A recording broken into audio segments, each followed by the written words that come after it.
కేంద్రంలో ఉన్న ప్రధాని నరేంద్ర మోడీ విధానాల వల్లే పెట్రోల్, డీజిల్ ధరలు పెరిగాయని సిపిఐ జిల్లా కార్యదర్శి కొరిమి రాజ్ కుమార్ అన్నారు. పెరిగిన పెట్రోల్, డీజిల్ ధరలపై కేంద్ర ప్రభుత్వ తీరును నిరసిస్తూ జయశంకర్ జిల్లా కేంద్రంలో సిపిఐ నాయకులు ధర్నా చేపట్టారు. ఈ సందర్భంగా కేంద్ర ప్రభుత్వానికి వ్యతిరేకంగా నినాదాలు చేశారు.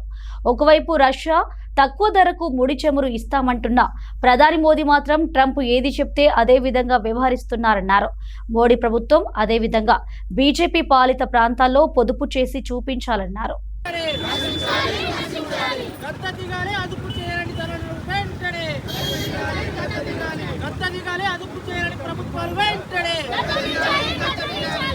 భారతదేశ వ్యాప్తంగా భారత కమ్యూనిస్ట్ పార్టీ ఆధ్వర్యంలో పెంచిన డీజిల్ అండ్ పెట్రోల్ రేట్లకు వ్యతిరేకంగా ఈరోజు ధర్నాలు జరుగుతూ ఉన్న సందర్భంలో జయశంకర్ జిల్లాలో కూడా కమ్యూనిస్ట్ పార్టీ ఆధ్వర్యంలో ధర్నాలు జరుగుతూ ఉన్నాయి.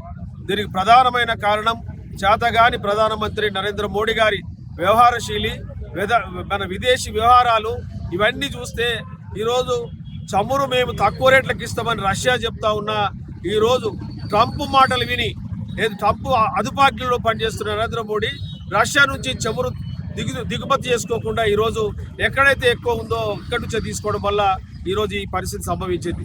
కమ్యూనిస్టు పార్టీలు యుద్ధానికి ముందే చెప్పినాయి, యుద్ధం సంభవిస్తే ఈరోజు ఈ రేట్లన్నీ పెరుగుతాయని చెప్తే ఆనాడు ఇదే భారతీయ జనతా పార్టీ విమర్శ చేసిండ్రు. ఎందుకంటే యుద్ధం వస్తే ఈరోజు మన ఒక్క దేశానికి కాదు అన్ని దేశాలు దాని మూల్యం ఈరోజు అనుభవించాల్సిన పరిస్థితి ఏర్పడింది. అందుకనే మొన్న నరేంద్ర మోడీ తెలంగాణకు వచ్చిన సందర్భంలో నిసిగ్గుగా ఈరోజు ఆయన చెప్పే విధానం ఏంటంటే మీరు పెట్రోల్ తక్కువ వాడండి, డీజిల్ తక్కువ వాడండి, కూరలో నూనె కూడా తక్కువనే వాడండి, బంగారం అసలు కొనొద్దని చెప్తా ఉన్నాడు. అంటే నువ్వు అదుపు మాత్రం నువ్వు చేయలేవు. అట్లనే నువ్వు చెప్పిన తెల్లారే నీ గుజరాత్ రాష్ట్రంలో దాదాపు 100-200 కాన్వాయ్ కార్లతో నీ యొక్క మంత్రివర్గం పోతా ఉన్నారు. నువ్వు ముందు పైనుంచి నీ సిస్టమ్ మార్చుకో. నువ్వు ఎట్లా తగ్గిస్తావో నీ ప్రభుత్వం నుంచి తగ్గింపు చేసుకొని నీ ప్రధానమంత్రి కాన్వాయ్, అదేవిధంగా మీ రాష్ట్రాలు బీజేపీ పాలిత రాష్ట్రాల్లో మీరు ఎట్లా పరిపాలిస్తారో, మీరు యొక్క ఎట్లయితే పొదుపు చేస్తారో వాటిని మీరు ముందు పెట్టాలి. అదేవిధంగా మీ విదేశాంగ విధానం చూస్తే ట్రంప్ ఏది చెప్తాడో గదే చేస్తూ ఉన్నారు తప్ప ట్రంప్ యొక్క మొత్తం ప్రపంచానికి యుద్ధం వద్దంటే యుద్ధం ఈరోజు చేసిన సందర్భంలో ఈ గతి ఈరోజు భారతదేశాన్ని పట్టింది. అందుకనే కమ్యూనిస్టు పార్టీలు హెచ్చరించిన పెడచెవిన పెట్టిన కేవలం ఆదాని ఈరోజు డీజిల్ పెట్రోల్ రేట్లు పెరిగితే ఎవరికి లాభం వచ్చిందంటే కార్మికులు, ప్రజలు ఎవరైతే కూలీనాలు చేసుకుంటారో నష్టం వస్తే ఆదానికి మాత్రం దీని యొక్క డబ్బులు వాళ్ళకి ఆదా అవుతా ఉన్నాయి. నేను ఒకటే అడుగుతా ఉన్న, ప్రపంచ ఏదైతే క్రూడ్ ఆయిల్ ధర తగ్గినప్పుడు ఎందుకు మరి తగ్గిస్తలేరు? క్రూడ్ ఆయిల్ ధర తగ్గినప్పుడు తగ్గించాలి కదా, అప్పుడు కూడా తగ్గించరు. పెరిగినప్పుడు మాత్రం పెంచే పరిస్థితి ఉన్నది.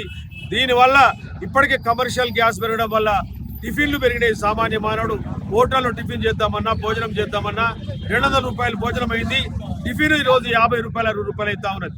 అందుకని ఇది మళ్ళీ గ్యాస్ పెరిగి ఈరోజు రాష్ట్ర రవాణా ఛార్జీలు కూడా పెరిగే అవకాశం ఉంది. ముడి సరుకులు ముఖ్యంగా దిగుమతి చేసుకోవాల్సిన ఏదైతే కందిపప్పులు అవన్నీ ఏవైతే ఉన్నాయో వాటి రేట్లు కూడా పెరిగి ప్రజలు కడు దుర్భరంగా బ్రతికే పరిస్థితి వస్తూ ఉన్నది. కాబట్టి ఇప్పటికే నరేంద్ర మోడీ అనుకూలంగా ఏదైతే పశ్చిమ బెంగాల్ ఈ రాష్ట్రాల్లో ఎక్కడైతే ఆయనకు ఈరోజు మెజారిటీ వచ్చిందో మళ్ళీ ఈ రేట్ల మీద పడ్డాడు. అంటే భారతదేశంలో నాకు తిరుగులేదని ఏమంటాడు. ఈరోజు ఒక తెలంగాణ ఉంది, రాబోయే రోజుల్లో తెలంగాణలో కూడా మేమే రాజ్యం వెళ్తాం, రూలింగ్ చేస్తామని చెప్తా ఉన్నాడు.